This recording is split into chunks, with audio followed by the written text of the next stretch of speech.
Hilda. Hi. How are you? Okay. I wanted to ask you about the Aboriginals. Who exactly were they?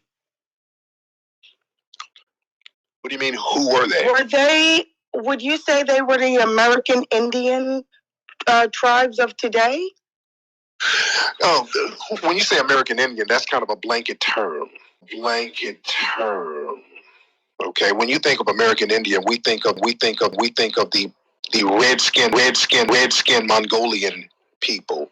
There were black Aboriginal people on this land, according to almost every explorer when they got here. They saw black Aboriginal people here, the same people who had the same phenotype as the ones they saw in Africa.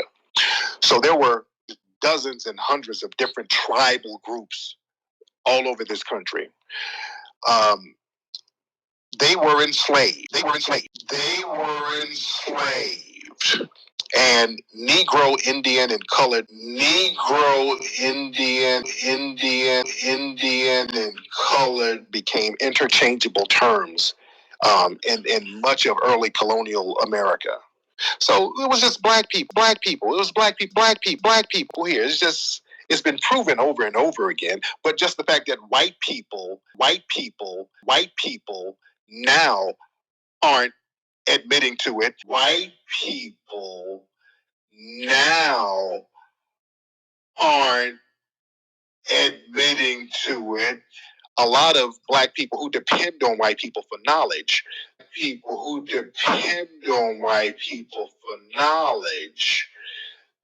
find it kind of hard. But truth be told, a lot of the early documents proving this were from white people. Even going into the 70s, people like Van Woodno. He has a book talking about this. Is a white German man who wrote a book proving all of it. This man went around and got pictures and photographs from personal collections showing all of the artifacts from thousands of years ago from America, showing black people, big lips, afros, the whole shebang. So it's been proven over and over again. So anybody who doesn't agree with that, they're just on some I'm a Sambo and I say so. I'm all about truth. Yeah, okay. Yes, I have something else I want to ask. Go ahead, ma'am. So, for example, if one of these Aboriginal people, if they say they're Cherokee or Seminole, right? How does that fit into the claim for American descendants of slavery? Because if they were enslaved, even if they were part of a certain tribe, that doesn't change the fact that they're supposed to get reparations. You had a lot of black people who were a part of tribes who were on plantations.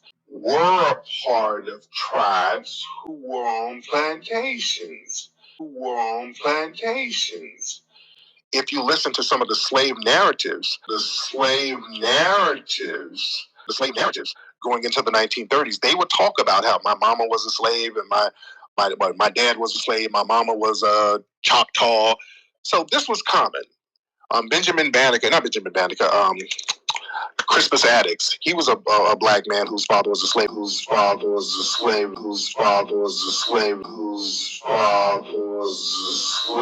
and his mother was a part of a Native American tribe.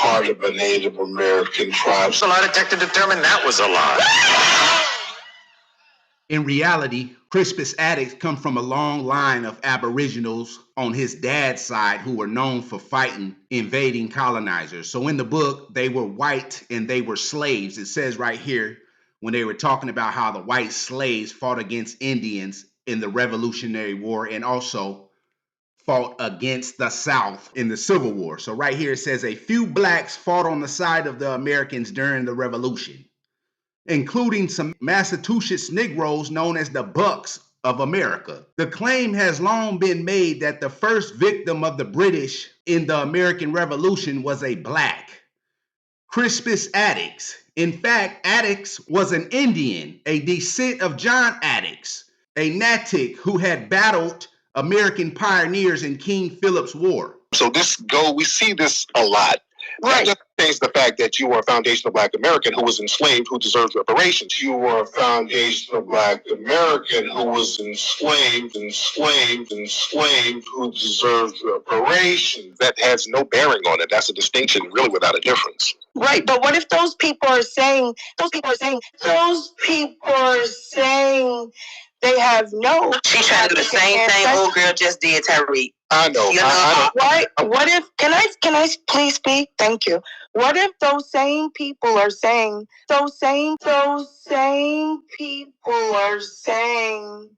the transatlantic slave trade or that didn't exist, or they have no African ancestry? That's dumbass talk. Okay. Okay. That's all I needed to know. Okay. Thank you. All right. Reparations law. Let's go. Hey, I have one question. It's about the piece where you're saying like European explorers, it's well documented that European explorers saw, Black people here with afros and things like that.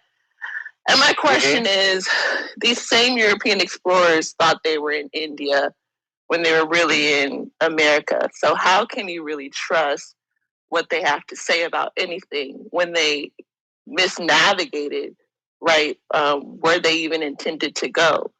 Okay, one, okay, well, I'll get on the navigation thing in a second, but one, what does their navigation skills have to do with who they saw and how they described the people? Oh, it has a lot to do with it. How so?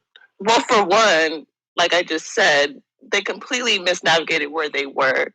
And for instance, Christopher Columbus. And let me stop. Let me stop there because many people believe that was a finesse by Christopher Columbus, because the only way he can get funding from Isabella and Ferdinand was to say he was going to go to India instead of this new land. People said that he kind of knew he was going to a new land, and he just said he was going to India as a finesse in order to get money. And ultimately, they jailed Columbus, and the rest is history. But the people that were here, I don't think they lied. And there's a reason why they brought other Black people with them as translators. This is very well documented. They brought Black translators with them all through North, South, and Central America. Do you understand that? Okay. Yeah, the same. My point is the same people who thought they were India and they really weren't are also the same people who endorse things like phrenology and scientific racism. But what does that have to do with their description? You're not making. Well, it's based on phrenology. It's based on racism. So if they pulled up and saw some people and they wrote down what they saw and even drew pictures of them, are you saying why would they lie about the people being It's not Black that they lie. It's based on their racist perception of who they thought non-white people were. So you're saying that they saw these people and pretended they were Black? No. What are you saying? I'm really trying to get. Let's get some clarity here. What are you saying? Because they were very specific about it, and there's several. Well, let me first get clarity as to what you're saying, your position. Are you saying that these Black Aboriginals were of African descent, or are you saying that they were dark skinned? I'm saying that they were the same Black people, or Black-looking people that look like us today. So you're saying that even they were dark skinned, but you're not saying that they were of African descent. Okay. Let's stop with the African descent thing.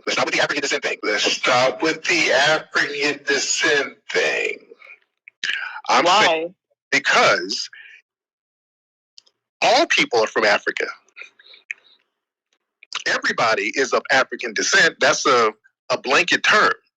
So if they came over from Africa 10,000 years ago, yeah, they would still be of African descent, but they're their own distinct group at this point.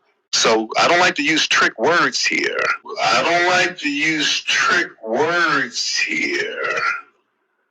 So then that would mean that the people that you believe who are Aboriginals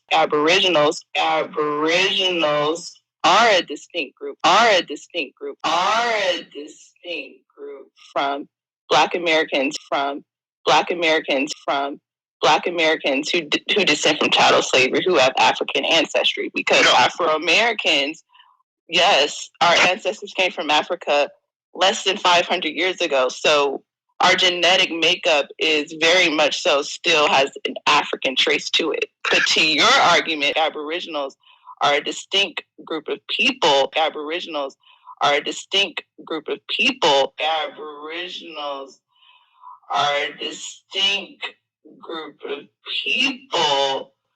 Because they're No.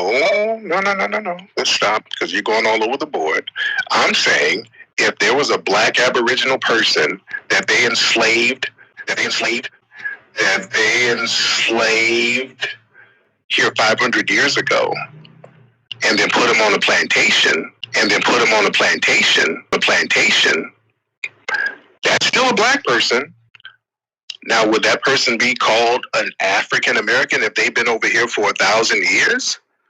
When do they stop being African? That's the question to you. When do they stop being African? How long does it take for them to stop being African? Yeah, African.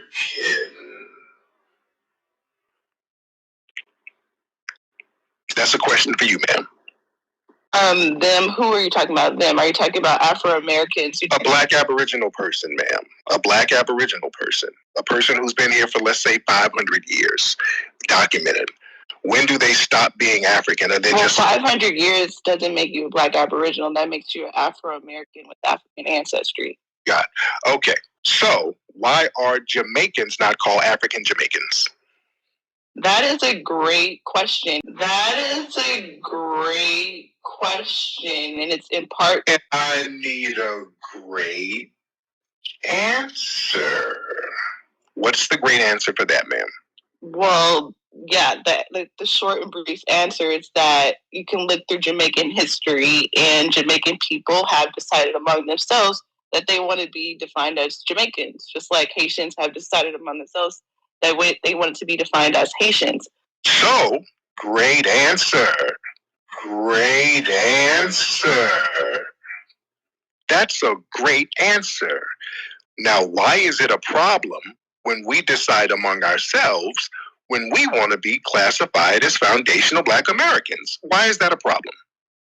No, that's not a problem. I think the problem lies in when you ignore, and I'm not saying you, Tariq, but when people ignore the history of Black Americans in this particular country, and the history shows that over time, since we've been here since 500 years, we have defined ourselves as Black and African American. It didn't just start with Jesse Jackson. Of course, a lot of people believe that, but there's history and documentation to show that since we've been here on this land for 500 years, we have self-defined ourselves as Black and African American. Now, whether we're... No, we haven't. No. Well, we've acknowledged African ancestry, but us collectively using the term African American started in 1984. We weren't using African American in large numbers. And the reason why they had Jesse Jackson do that was to make us comparable to immigrants, to Asian Americans, Hispanic Americans, Arab Americans, and we're the African Americans. And that was to implement the benign neglect policies that we see now. So we're saying none of that benign neglect. We're not foreigners, and we're not even comparable to foreigners. We are foundational. We are self-identifying, just like our Jamaican brethren, our Haitian brethren, our Trinidadian brethren, all of the people in the Caribbean who's been here, according to everybody else, as long as we have, but they don't tack on the name African because they understand that they are a new, distinct group. So are we. So why should that be a problem? Well, just really briefly, I'll say it is 2022, and I do believe in the human right of self-determination. So insofar that there's conversations amongst Black Americans who want to, identify as something new, for instance, FBA or ADOS or any other term, then that's great. But at the same time, we cannot ignore history. And there's documentation from Free People of Color conventions. I don't know what any of this has to do with anything, ma'am. This is kind of word salad at this point. Can we get some clarity, ma'am? I'm going to ask again. Why should we not do what the Caribbeans do and self-identify our group outside of the African moniker? Because we're not culturally African anymore. Ma'am? People can do what they want to do. People can do what they want to do, and I just said insofar that this is 2022 and people. Okay, I don't want you to go on a rant. Ma'am, let me ask you, where are you from and what's your lineage? Are you non-FBA? I don't subscribe to FBA. I don't subscribe to FBA because I'm still not sure what that really means. Yeah, you know what it means. Are you from an immigrant background? Does any No, I'm not, sir. Both of my family lines were enslaved in the United States, and our ancestors were forced here against our will from the continent of Africa. Both sides of your family? Yes, both sides. I don't believe you, ma'am. Descendants of sharecroppers. To be a foundational Black American, that means past and present. You see, watch, words matter. Words matter. Words matter. Words matter. Foundational Black American means past and present. So if you say I'm a foundational Black American, that means I came from the Black people who built this country, and I'm still claiming my blackness now. You see how they play these word games. They play these damn word games. That's why FBA is tight. That's why they get mad. FBA is tight. They can't remix it. They can't remix it, guys. They cannot remix it. When you own the blackness, see, watch out for these dudes who try to get you away from the word black. No, you get that because we've been classified as black. Because we've been classified as black as an aggrieved group. And that's the thing. You have to currently be classified as black. You have to currently be classified as black to be a part of foundational Black American culture and compensation. You have to be past and currently classified as black.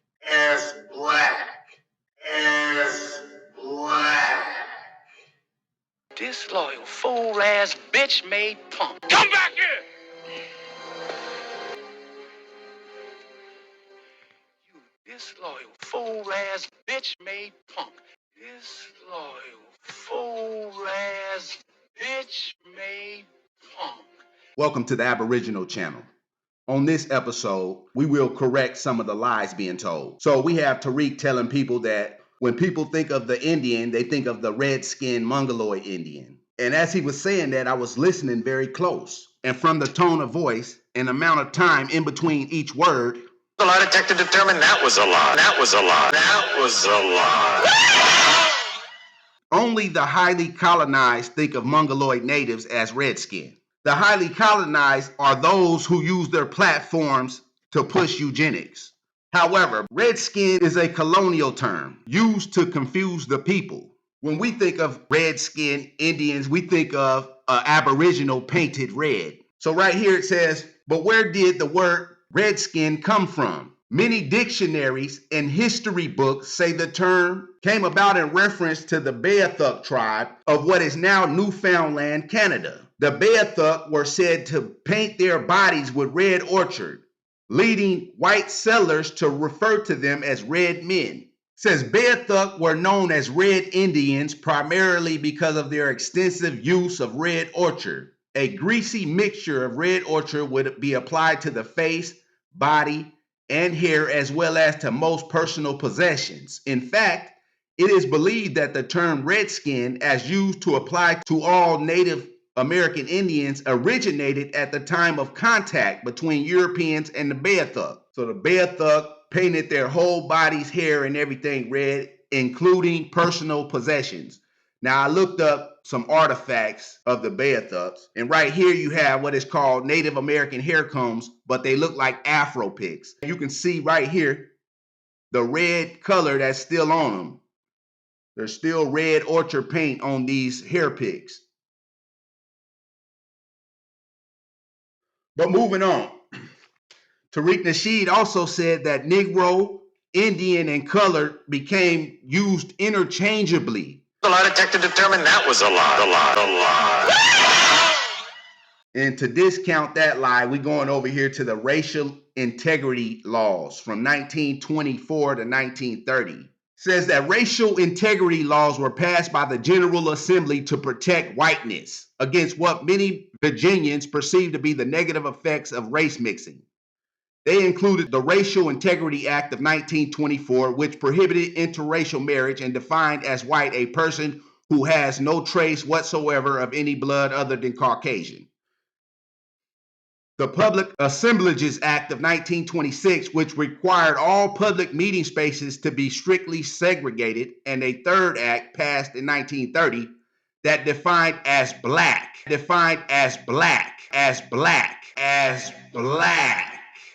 a person who has even a trace of African American ancestry. This way of defining whiteness as a kind of purity and bloodline became known as the one-drop rule. These laws arrived at a time when a pseudoscience of white superiority called eugenics gained support by groups like the Anglo-Saxon Clubs of America, which argued that the mixing of whites, African Americans, and Virginia Indians, which are the same, could cause great societal harm, despite the fact that the races had been intermixed since European settlement.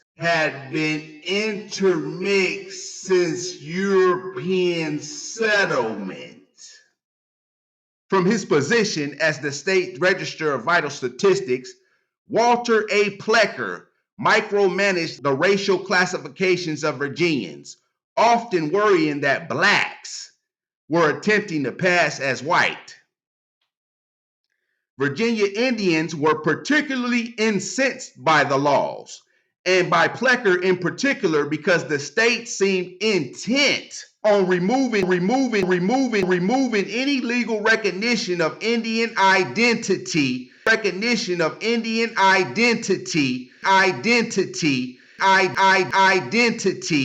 in favor of the broader category colored.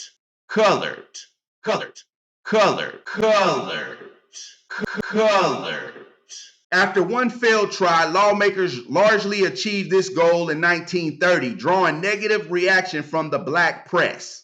The Racial Integrity Act remained on the books until 1967, when the U.S. Supreme Court in Loving versus Virginia found its prohibition of interracial marriage to be unconstitutional. In 2001, the General Assembly denounced the act and eugenics as racist. It wasn't Negro, Indian, and colored. It was black, Negro, and colored that took the place of the Indian nationality. Through the history books, which has all been a lie. So therefore, if it's a lie, then what's the truth?